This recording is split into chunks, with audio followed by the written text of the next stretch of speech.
Hi everybody. Today I will discuss about software as a service and what is the definition, what it is, and what is the business model for software as a service. I went to Wikipedia to check what the definition is. So software as a service is a software licensing and delivery model in which software is licensed on a subscription basis and is centrally hosted. It is sometimes referred to as an on-demand software and was formerly referred to as a software plus services by Microsoft. So basically, software as a service is on-demand software.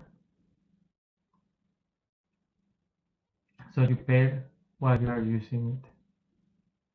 So if you start your paying your fee this month, the next month, 6 months, so you will be able to use the software for 6 months. Once you stop paying for it, you were not allowed, you won't be allowed to use it afterwards.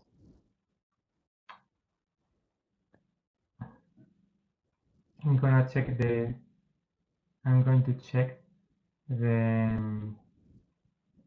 Wikipedia website. So there is a section for history, distribution and pricing. So that is important. Pricing for the business model. The architecture. So how do you develop software as a service? What architecture you need? It's not the same as standalone.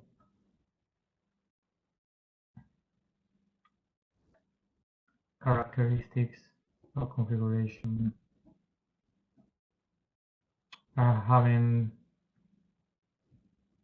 So I don't know the concept of open software as a service, but I guess it's like open. So here it is mentioned open source code. So open source for software as a service, I guess.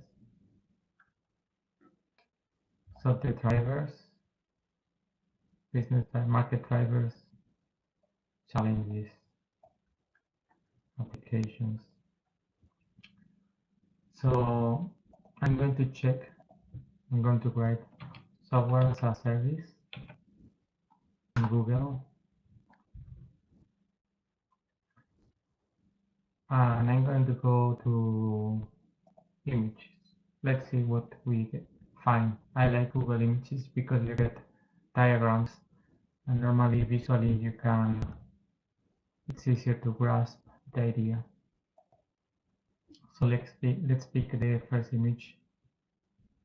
And here in Germany, you cannot understand. Let's go to the next one.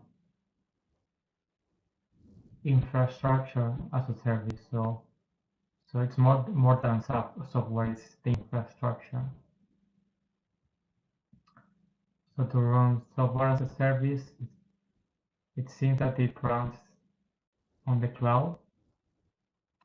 So behind you have servers, and databases, and code that is running on the servers, accessing the databases. And then on the front end, on a laptop, on a smartphone, you have your application. Your application is getting the output from the servers that are running the code and they have the data stored in databases. So this complete system is software as a service.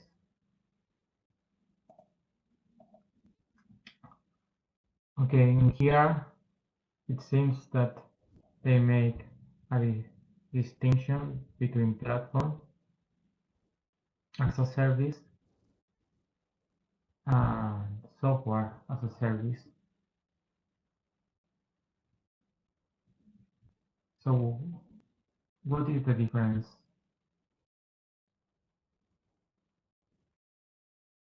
So platform as a service is best for companies looking to custom build a solution.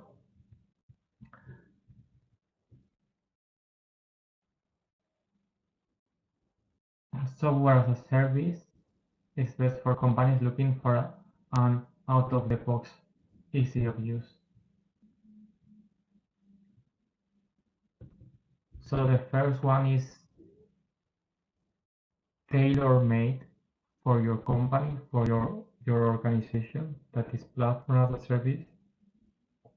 And the second one, I guess, so it's out of the box, so it works right away and probably cheaper,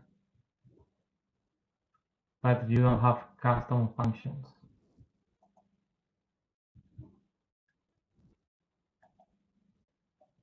And let's see again, cloud service models. Again, we can find these two terms, software as a service, platform as a service, and then I guess this means infrastructure as a service.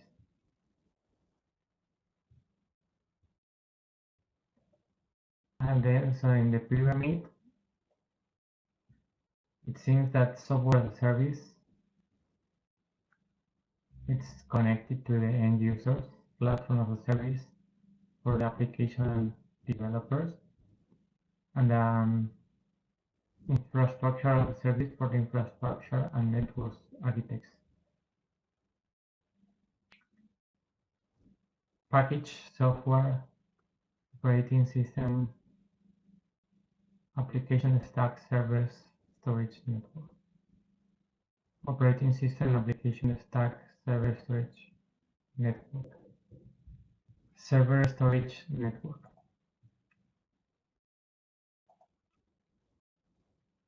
Software as a service.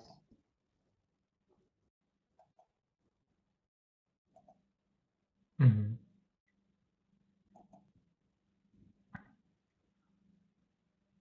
Software as a service. And then you find Dropbox.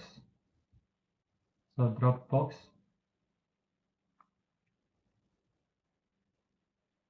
as we said before, there are servers behind that are running code, and there are databases where the data is stored. Then this one is Salesforce, a customer relationship management system, Office 365, so a cloud office system, cloud-based office system, Slack, uh, team communication system, media. Okay.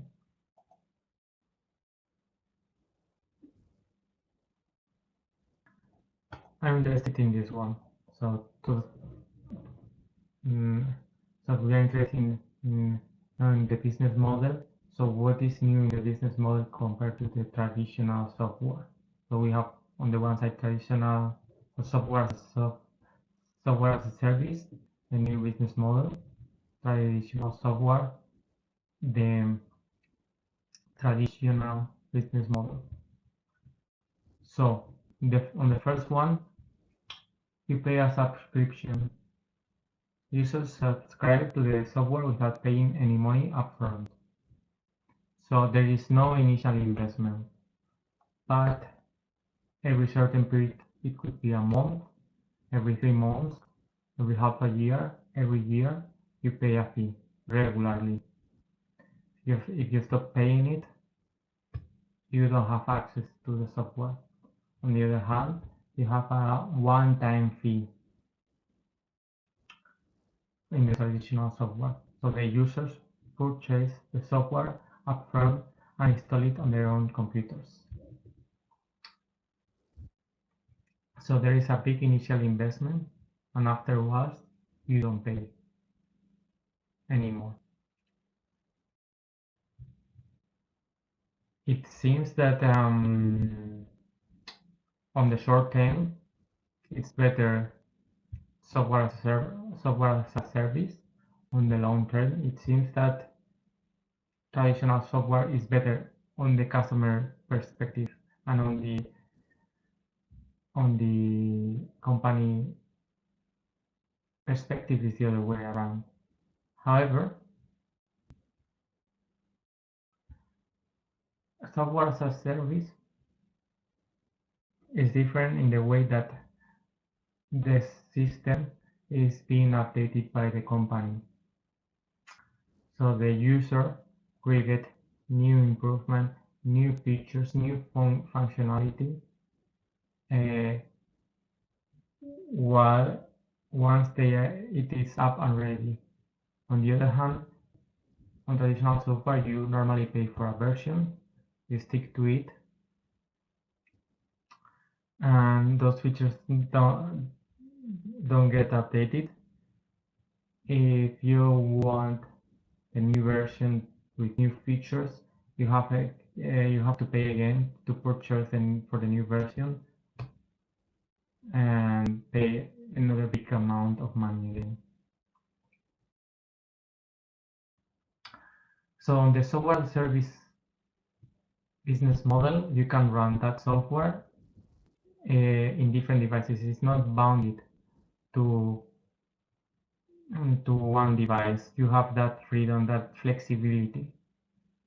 So it doesn't matter. You log in once you log in, and you can if it's a web-based application, then it doesn't matter. You run it on the browser.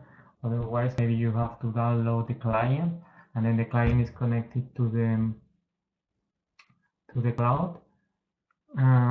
But you can download that client in another computer, and you can log in, and then you are not bounded to one machine. And even more, you can have multiple machines, like you can